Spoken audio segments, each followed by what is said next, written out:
Hi, it's Cheryl from the Love and Kindness Initiative. Welcome to 2020. Here is our first video of the new decade. I'm going to share a very cool story, something that happened to me several months ago at a church craft fair.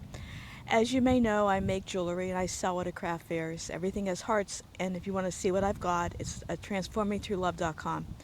So I was at this craft fair, and it was at a church, and one of the women active in the church came up to my table. And I was showing her some of my bracelets, and I says, I don't know if you believe in the healing property of crystals, which I use in my jewelry, and I started talking a little bit. And this went against her belief system. She has a very strong belief system about how God works, and her feeling was that crystals do not have God energy in them, which is fine. I honored that. And I could see she was upset by what I had said.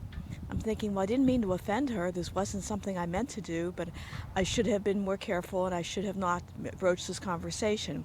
So I went home that night and I just looked at how I could have been more loving and more inclusive of her.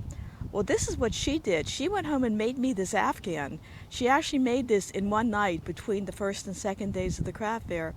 And she came back the second day and she gave it to me. She makes Afghans for pretty much everybody in the church, for the youth groups, for the members. It's a small church, and she wanted to include me. Now, what kind of a world would we be living in right now if when somebody annoys us, irritates us, offends us, instead of being upset, taking the upset home, dwelling on it, building it, what if we went home and made a gift or purchased a gift or just said something beautiful to somebody else? What kind of a world would we live in if that was what was going on? I put that question to you to see if there's a way that you can bring this forward in your own life. When somebody upsets you, irritates you, how can you take that moment and turn it into a gift that you can say thank you and here's your gift? This brings us together. This unifies us. Just food for thought.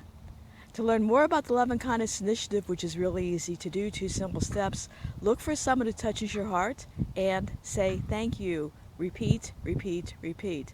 To learn more about what we're doing here, please visit the website, which is transformingthroughlove.com. And as always, let's do this together. Thank you, Paula.